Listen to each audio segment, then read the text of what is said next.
universalidad y necesidades estrictas y por ende conocimientos ciertos. ¿Sí lo ven? O sea, lo que tienen que hacer los manes es ir a la experiencia, ir a la experiencia, ir a la experiencia, ir a la experiencia para generar premisas que se acepten como verdaderas a priori y que nunca jamás sean falseadas. Eso es lo que uno llama una ¿qué? Una ley. No, ley. No, ley. Nos fuimos de ley, es decir, esta idea. Isaac Newton. Entonces más dice, si ven ese objeto de masa n, ven este objeto de masa n, la fuerza que relaciona a esos dos objetos es directamente proporcional al producto de las masas, es inversamente proporcional al cuadrado de la distancia. Amén. Eso es una ley. Y usted va y mira y mide aquí, mide allá, mide donde quiera, y la cosa es que ley. Y no depende de su experiencia ya jamás, porque igual seguirá funcionando. ¿Aló? ¿Entender? Entonces, como cambie eso, dice, pues es que lo que yo quiero hacer es exactamente lo mismo. Ya por aparte, Newton se dijo que la masa o sea, las fuerzas son directamente proporcionales a la multiplicación de las masas. Sí. ¿Sí lo dijo? Sí, literalmente. O sea que se está equivocando Fernando. Es Vallejo. Vallejo está Sí, hermano, pues si se pone a leer el manualito de impostura física de Fernando Vallejo. Sí, es una locura. Primero, yo te voy a hacer una recomendación a vos, y es muy importante, y es para todos. No, para mí particularmente ese libro, a mí me gusta mucho porque como yo soy tan crítico y soy tan herético, a mí me encantan esas cosas. O sea, particularmente las cosas que el hombre hace me parecen interesantes. Pero para poder entender ese libro hay que tener buena física en la mente. Es decir, pues sonará presumido, entonces me disculpan. Digamos, yo tengo un bagaje de lectura histórica, muchas cosas de física, la he rayado, el camellado, en fin, lo que sea. Entonces yo cuando leo soy crítico y digo, no me vendes, porque tengo claro que estoy estudiando y tengo claro que he leído. Hay algo muy interesante que dice en el libro, si quieren leerlo, lo pueden buscar, se llama Manualito de Impostura Física, de Fernando Vallejo. El libro es peligroso en el sentido de que, depende de quién lo lea, puede ser contraproducente. O sea, es un libro peligroso en el sentido de que él coge y dice, es que la física es una cosa que se inventaron, esa vaina no funciona así, esas cosas no están bien hechas, ¿quién dijo que Newton dijo quién tal? Entonces me dice, uy, sí, quieto. El man se hace particularmente un experimento que me encanta y yo ya lo había pensado siendo físico, siendo licenciado en física, y es, ¿cuántos profesores de física que enseñan la física han leído el libro de Newton? O siquiera se han tomado la tarea de revisarlo. Entonces el man se tomó la tarea de preguntarle a profesores de física y la mayoría, lamentablemente, le respondió al man que no, y eso le dio fuerza a él para decir lo que tenía que decir. Entonces, ¿de quién es culpa? De estos, que son unos giles que creen que solo lo que el profesor dice es cierto, y particularmente a uno en algún momento le toca ir a la fuente. Yo los invito, señores licenciados y pues matemáticos, si quieren hablar de alguien, por lo menos cojan el libro una vez, o sea, no le creas un profesor, es que Euler dijo. Bueno, vaya, mire la fuente un día de hoy y le diga, y si el man dijo, y seguramente van a notar que no dijo como dicen que dijeron. Como por ejemplo, no dice Maxwell, ¿ustedes creen que las leyes de Maxwell son como, o sea, las leyes que Maxwell votó, Maxwell, el propio Maxwell son como las leyes de Maxwell que usted está escribiendo en el tablero? No, y usted va a mirar las leyes de Maxwell, no son como usted las está escribiendo en el tablero. Las escribe de otra manera, particularmente en Maxwell, pasaron unos años y apareció Heaviside, y esta persona dijo, desordenó las leyes de Maxwell y se ven más bonitas así, con estructura vectorial, con rotación absoluta.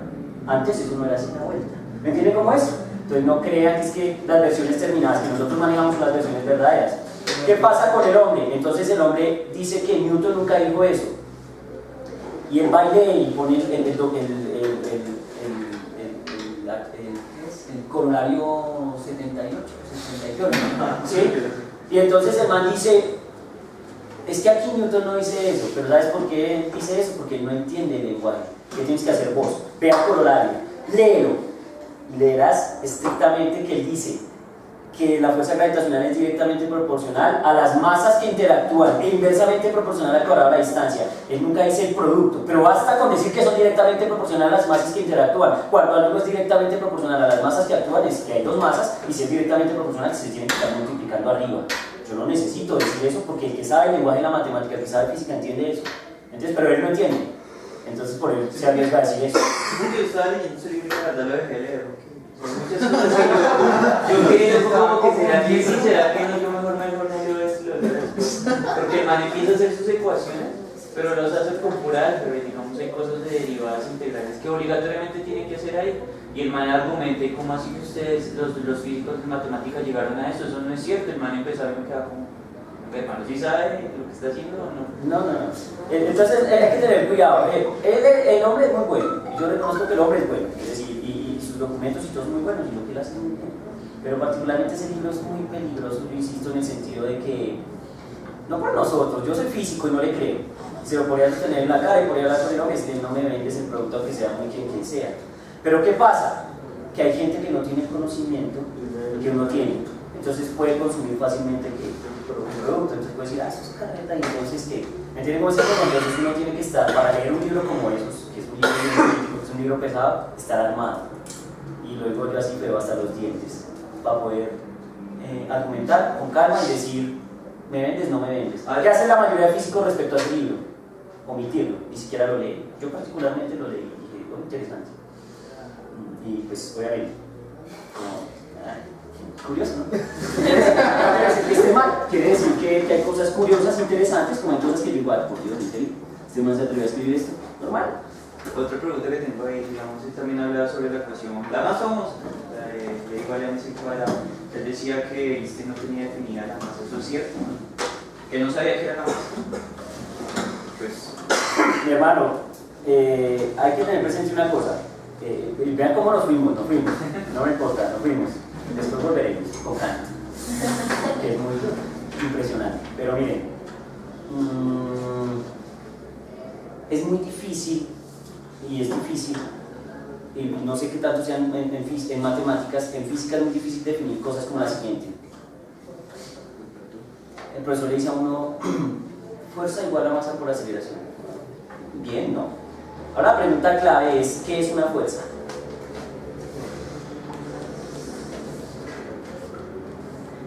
¿Qué es una fuerza? O por ejemplo, pregunta difícil, ¿qué es un campo? Los físicos, campo gravitatorio, campo eléctrico, campo magnético. Así joder, ¿qué es un campo? Particularmente porque el campo tiene una estructura bien curiosa. Matemáticamente, por ejemplo, también puede preguntar, ¿qué es un campo en matemáticas? ¿Qué es un campo? Profe, defina, vectorial, escalar, una estructura, bueno, ¿me entienden? En física, el campo es un ente ahí, y miren que la palabra ente es peligrosa, pero cuando yo defino siempre uso la palabra ente, es un ente físico. No te vayas, tranquila. Que tengo cita. Te perdono, ¿vale? Claro, es un ente físico que modifica el espacio, pero ahora la pregunta es, ¿qué es eso? ¿Sí me entiendes? Obviamente, la masa está definida. no, pero sí la tenía, o sea, él decía que sí, Einstein la tenía definida. Claro que sí. Sí, que él decía que no entendía, o sea, que supuestamente él hizo la ecuación y que Einstein no entendía. Yo como que, No, mire, ¿es cierto? no, mire, la masa se define de dos formas. Miren qué curioso el juego donde hemos caído. La masa se define de dos formas. Una, en química. La masa en química se define, que así hay diferencias.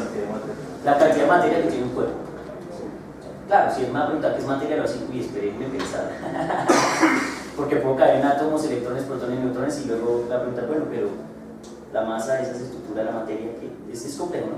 Siempre hay un micro, como los axiomas de la matemática del punto, que es lo que yo les he hecho a ustedes siempre así como, sí, es un punto, ¿qué es eso? Creo que sea, bueno, pero de ahí para adelante todo funciona.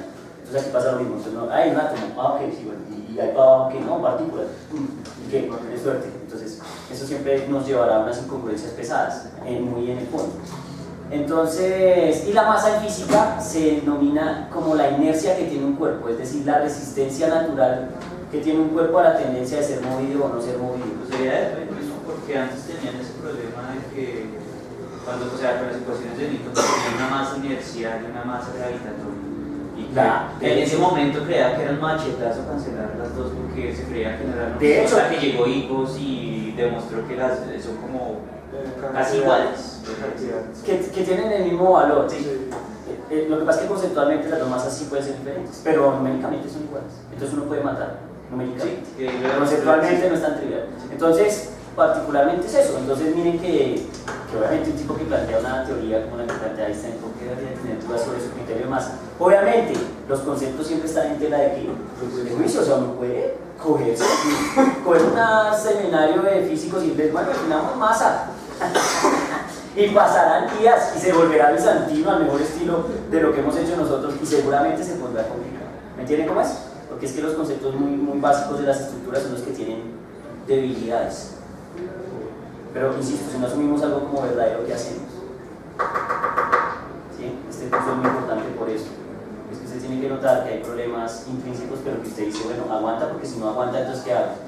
¿Me pongo a hacer otra cosa o qué? ¿Sí? ¿Cómo es el juego? Muchachos, tengo una tarea muy importante para la siguiente semana. Es decir, ya tenemos la lectura si tenemos la lectura ya, espero la tengan terminada el jueves. El viernes tengo ensayo. La de total. No. La de Kant, crítica a la razón práctica. Ustedes, crítica a la razón pura. ¿Listo? Para que me entreguen el ensayo el viernes. Pero para el día. ¿Se lo puedo entregar el otro jueves o el otro semana? No sé, me lo envía por correo, me lo envía como sea, pero el que me llega, me llega. O con un amigo en físico sería preferible. Crítica a la razón práctica. Listo, crítica a la razón práctica. Y quiero que se preparen para hablar, porque quiero que hablen. ¿Estamos? Es decir, quiero que para el jueves estén preparados para hablar porque quiero que hablen. Si yo llego y le digo, quiero que me haga sus comentarios y argumentos respecto a, usted no pueda que hablar. Esto es muy aburrido cuando un solo tipo habla. Si bien es cierto, pues no es carretazo chévere, pero de pronto quiero que alguien se vuelva famoso o famosa, entonces yo digo, para que hablemos. ¿Les parece? Recuerden, el conocimiento siempre tiene dos direcciones, una de ida y otra de vuelta, no solo de ida. Entonces yo estoy esperando que ustedes también me vuelvan. Sigan siendo felices, como no soy yo con tu amigo. En paz. Amén. Sobre el libro, crítica a la razón práctica, crítica a la razón. Yo no creo que